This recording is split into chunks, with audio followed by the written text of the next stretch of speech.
We hope you have a great day. That might mean it'll be a tough day, but you'll be able to handle it. Hope you get enough pleasure, enough reason to rejoice today. If you're not a Christian, we would love you to be a Christian. We would love you by the grace of God and the call of God to throw in the stubborn 2 ounces of your weight along with our 2 ounces stubborn onto the scales of His overarching purpose. It's very good to have you. Thank you for coming and continuing. And I got a note this morning from a fine couple saying that they keep telling people what we're doing here. That's a lovely thing. I want to say thank you for that. God bless you. What Linda and I are saying and working our way through and getting clearer on it and saying it hopefully better to you. You may not agree with everything that's being said, but you feel free to write me and say so, okay? We'll not get mad at each other and resent one another. We're wanting the same thing. We're wanting truth in the end, yes? One of the central things we're saying is that life in the flesh, that is, I like to use the phrase life in the flesh because if I just say in the flesh alone, it's, we think of the substance, the stuff that holds our innards all together like a bag. No, I mean living as a human. The word flesh is used a number of different ways in the New Testament. Sometimes it will say something like Galatians chapter 5, now the works of the flesh are these. And he lists a number of bad things that we do and all that kind of thing. So that the word flesh can be used, though there's more to say about Galatians 5 that I'm now saying, okay? But the word flesh can be used to stand for that which is evil.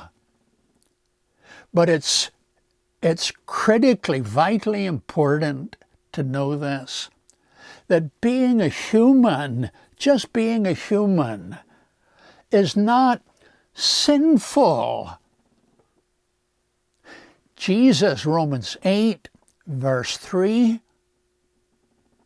we're told, was made in the image of sinful flesh, sinful humanity.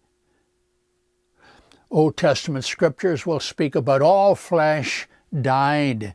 Not talking about skin. It's talking about people. In the judgment, they all died, you see? So, in the flesh, life in the flesh means we're all humans, flesh, we're all humans, and we live as humans.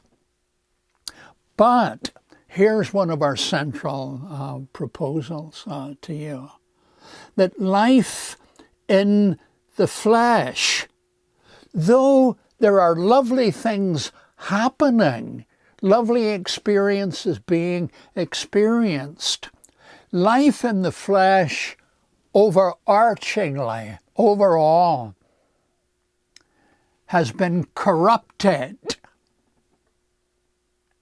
A world now exists that God did not create. He created the universe, the material universe. He created humankind and animals and the like. He created everything that was created. He did all of that. But we then were given a commission. Be fruitful, multiply, fill the earth, live in my image. So, he created us, placed us on the planet, and gave us the capacity, the ability to be creative, to discover things uncovered, to gain wisdom, to know how to handle that. Oh, here's the way we could deal with that, and has given us all of that. But there came a point when we said to God, we don't want you. If we can't get rid of you, at least we can become rivals. That's how Genesis chapter 3 tells it in the narrative form there. Satan comes, says to them, he doesn't want you to eat of that tree because he knows if you do, you will become knowledgeable. You know about good and evil, and you will be Elohim. You will be gods. So, at some point, we said no to God and took on the whole job by ourselves. We made ourselves gods. But along came a famine, and we didn't know how to handle it. We invented explanations. Along came a great harvest, and we were happy about it, and we didn't do it. We threw the stuff in the ground, the seed in the ground, and up came the good vegetables, or I bit my tongue there, good vegetables, and all of that fruit and everything like that God had created, Genesis chapter 1, you see. But we took the credit for all of that, and yet, sometimes there wasn't a good harvest. There was this and that and the other. We invented the gods, and we began to explain how the world is what it is. And all of that was corruption. We created a social, cultural structure, a worldwide culture that didn't want God. And it's into that world that babies are born. They are born innocent. They are born not only onto a location, a hospital or a home on the planet, they're born into an already existing cosmic culture, planetary culture. They're born into a world. The word cosmos talks about organization and harmony of things. And our world that we're born into is and has been corrupted. Look with me, please, at Colossians chapter 1. I'm going to read it, okay? Whether you've got a Bible with you or not, so you'll know it's in the Scripture. Here's Colossians 1. It's speaking of God and what He is doing and has done through the one we now know as Jesus of Nazareth. He says, it says, God about Christ. 1:15. He, Jesus, is the image of the invisible God. He's the firstborn over all creation. I'm reading a New King James Version. For by Him all things were created get this, for by him all things were created that are in heaven and that are on earth, visible and invisible, whether thrones or dominions or principalities or powers. All things were created through him and for him. That's Colossians 1:15 and 16. Well, as you get into all of that about everything was created, there are three prepositions. It doesn't matter for the minute. There are three distinct prepositions. God, in him, in Jesus, the one we have come to know as Jesus of Nazareth. God in him, and then there's another preposition, dia, through him, and then another one, ace, unto or for him. It is God who, through the pre-incarnate Lord Jesus, who created everything. What did he create? Everything that was created. Things on the earth, under the earth, things not on the earth, things in the heavens, everywhere. Dominions, thrones, principalities, powers. Nothing is to be attributed to the gods. Nothing. He created all the powers. God is good, pure beyond our imagining. He cannot do evil. He cannot create what is inherently evil. He's a lover, and love works no ill to its neighbor.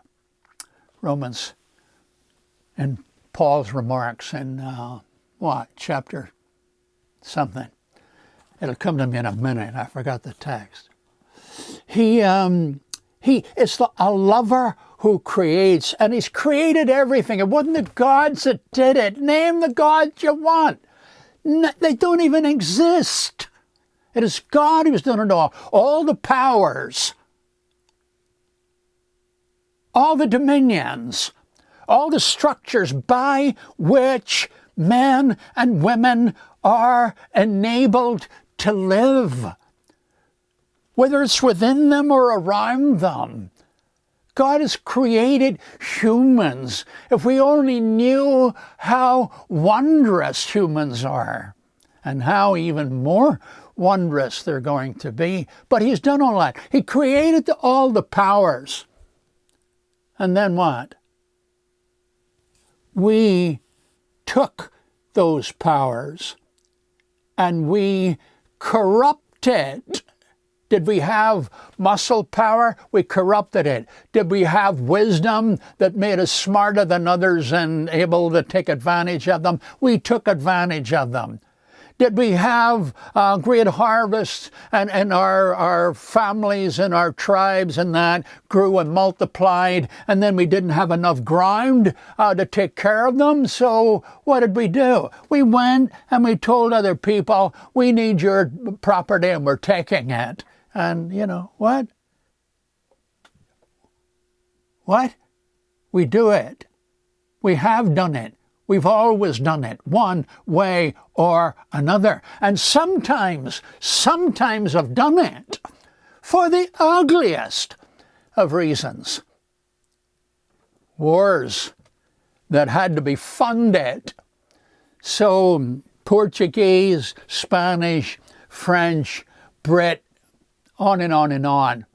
When the other countries put them down, took the property, took all the stuff, all the metals and all the gold and jewels and whatever else it was. We've done it forever. There are documents written long before Moses wrote the book of Genesis and the like, where the big hitters bragged on what they did to other nations and how they took their property and how many animals and slaves and all of those things they bragged on. This is the manifestation of life in the flesh. But not everybody's like that. It's true.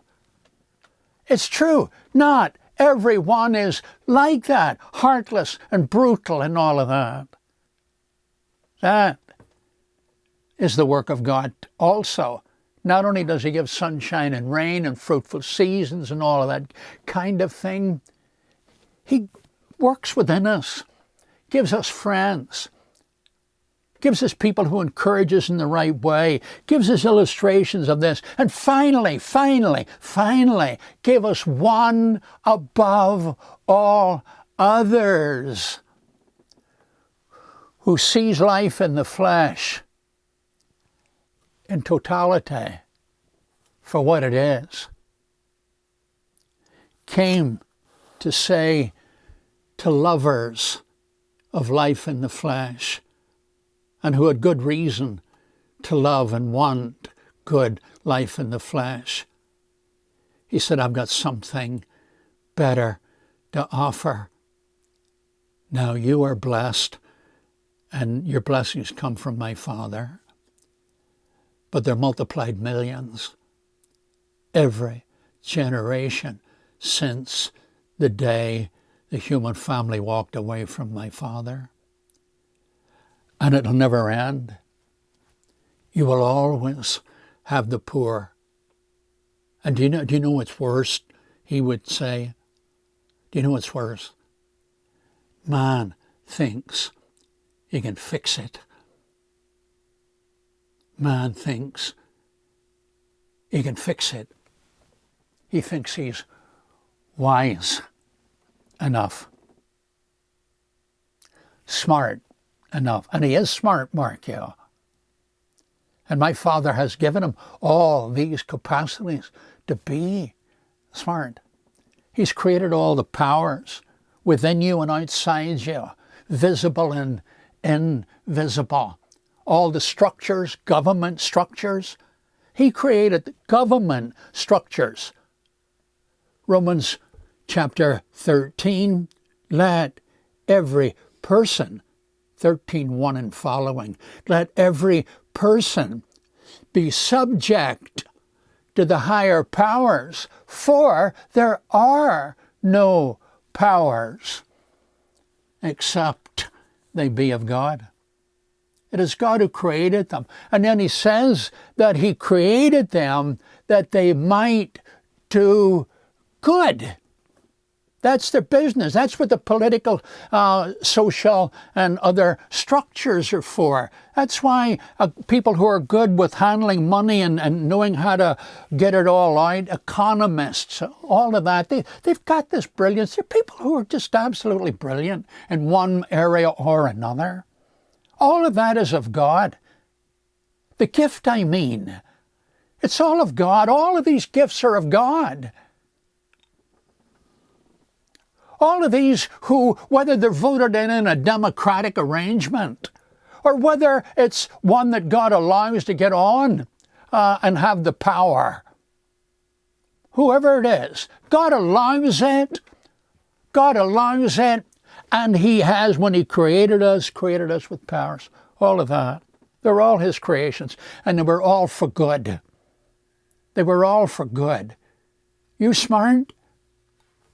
Are you wise? Do you have capacities for things that you really make a difference? Yeah. You've got a lovely, healthy life and all of that. You know why you have that? God gave it to you through the procreation deal and works in the midst of all of that. And he has given you life that you might, use it for his glory and for the benefit of the human family, until that day when God ends the whole life in the flesh business and sets free all of those who are currently abused in every form and manner. He's going to put an end to all of that, and that will continue to go on, and it doesn't make any difference. In the end, it doesn't make any difference.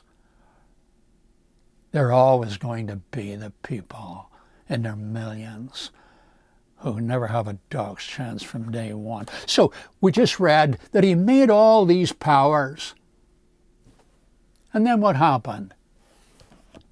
Chapter 2 of Colossians, verse 15. They became corrupt. These gifts, man was bright, smart, this, that, and the other. Professing themselves to be wise, they became as fools. And they corrupted themselves. And then they corrupted other people. And then the corruption spread throughout the world like an awful infection, worse than what's going on today. That's just not even comparable. Evil. That leads people to find joy,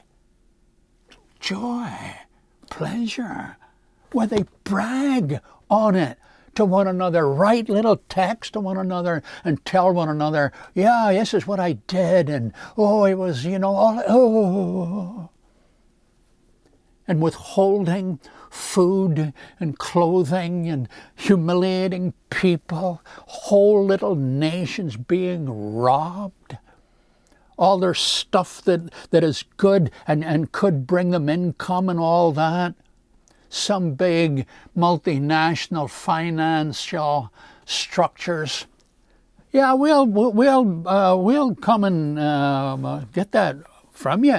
I'll get it out of the ground for you, but of course you'd have to pay us. We've got the instruments and we've got the equipment and we've got all of that, and here's what you would have to pay us. And then by the time they were done, the little people got nothing. It's been going on forever. You know this. But once more, it's because there are beautiful things in life to be experienced. It's because we hope here, that you're experiencing lovely things. It's because this life can be gorgeous that we are seduced into thinking everything is wonderful. And all we need, smart people, great presidents, prime ministers, and this, that, and the other, just to get us the good programs and the great projects and all the rest of it, and be sincere about it. No. People want what they want. We don't get what we want. We'll get rid of you and we'll get somebody else who will give us what we're asking for. And then those who get it and become the haves are resented by the have-nots. The whole world, 1 John 5:19, lies under the sway of the evil one. It's true. It's true. That there is any good in the world, any loveliness continuing in the world, anything that makes you smile in the morning, anything that makes you lie down in a decent bed and, I'm tired, I worked hard and I'm going to go again. If there's anything in this world that is lovely and fine and that, it's the work of God. A text that I'm really happy about is in Acts 14 and in verse 16, where he says, in times gone by, God allowed the nations to walk their own way.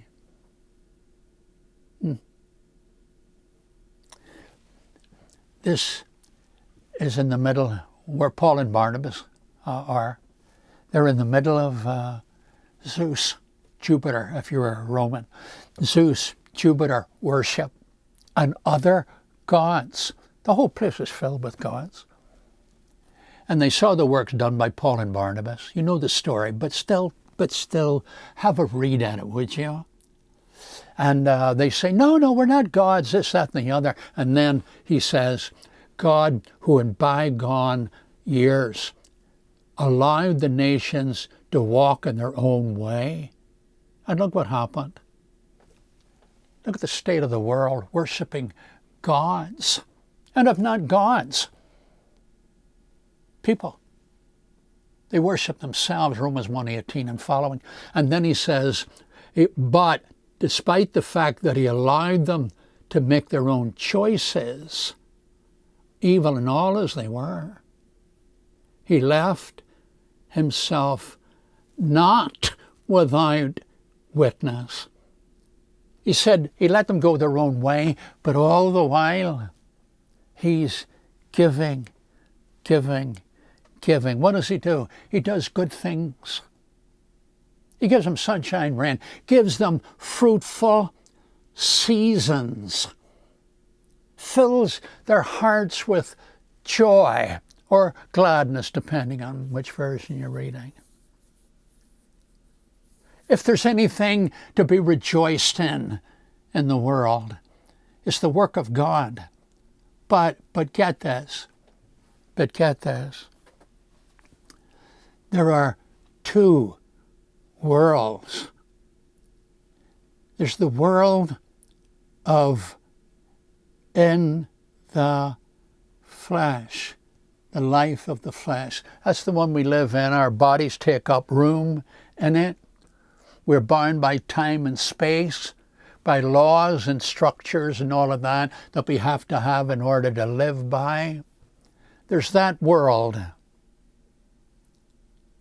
Jesus said to his disciples frequently, and in John 17 he says it to his Father, these are not of the world, even as I am not of the world.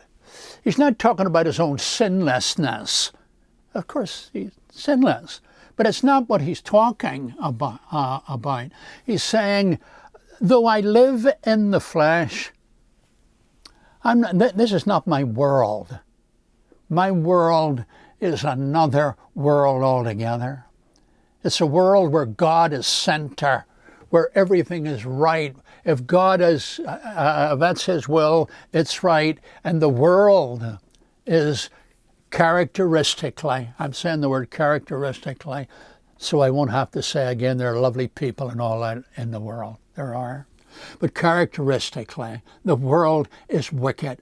I have no part of that. And he says of believers, those who follow him and trust him. They don't understand all, they're sinners and all of that, but they live in the world, and he says to them in John chapter 20 and verse 21, isn't it? As the Father has sent me into the world, even so send I you. Into the world means that there is the structure, the world, not just the planet. The structure, the world in which we live. The Father sent me into the world. But I don't live that kind of way. And as the Father has sent me into the world, I'm sending you. We're supposed to be, Christians are supposed to be here until the day that God calls a halt to this whole phase of human living. We're supposed to be here. We're not supposed to go out and isolate ourselves. I'm not putting anybody down. They've got their reasons to isolate themselves for this reason and that. That's another big discussion. But Christians are supposed to live in the world. At least they didn't get rocket ships and go to the moon. They are living in the world. He said, as the Father sent me into the world, even so send I you into the world. And then he tells his Father in John 17, I don't want you to take them out of the world. I want you to keep them from the evil one. what you would do, and somehow or another I'm going to work it out. Draw 2 circles on a piece of paper and make them lap over one another. I've forgotten the word for that. Do you know what the word is? The 2 circles that intersect. Oh, good for me. The 2 circles intersect. You see the part in which they intersect? That's where Christians live. The world that God says we're not to love is the one that's underneath. On the other side, it's the world that Jesus belongs to. It's the new creation that we belong to. But the new creation that we're already a part of, and the world that the prince of this world governs, they overlap. We're in that world. We live in it. We live in it. And we wrestle against the powers that dominate that world that's wicked. Life in the flesh, life as a human, is experienced in a worldwide culture of evil. And he indwelling Christians, just keeping the story about God alive, keeping the story about Christ alive, keeping the story about the end of life in the flesh is not the end of everything there is then for those who want it, have committed themselves to God in Jesus Christ. There is the beginning. Well, it's not the beginning, it's the fulfilling, the bringing to completion.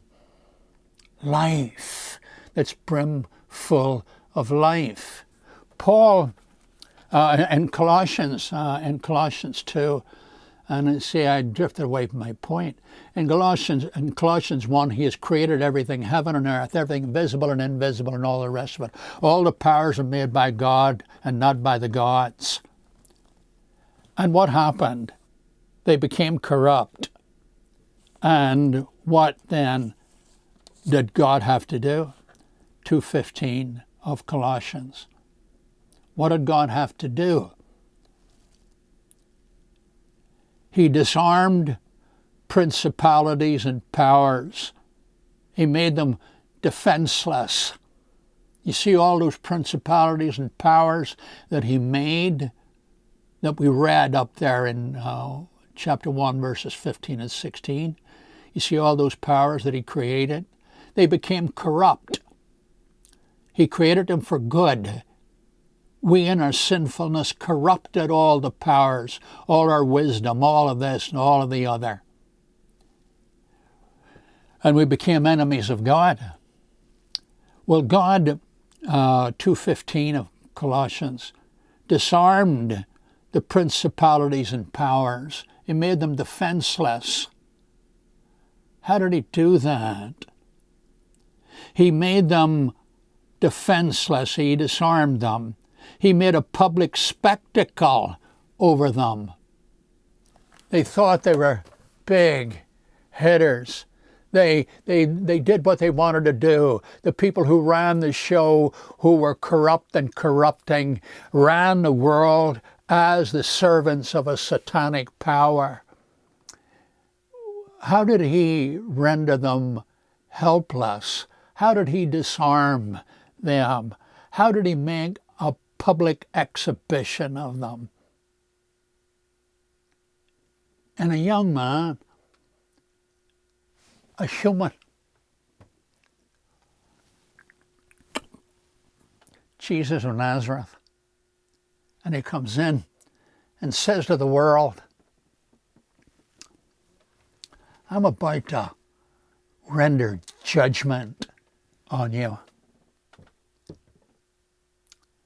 Now, 12:31, now of John, now is my hour come. 12:27, now 31, now is the world judged. A lot of versions render condemned And that may be how we should render it there, for the word will allow that.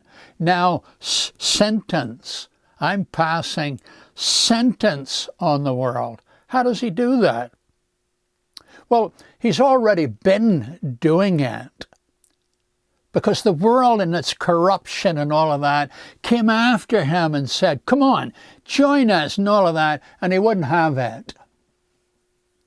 He refused to sin, loving his heavenly Father and being faithful to the mission to redeem people from the enslavement to sin. He would not be made a slave to sin. So he's sinless. And then he goes to the tree eagerly, went to the tree, though it broke his heart because he knew what his people were going to do and what a critical moment it was in human history.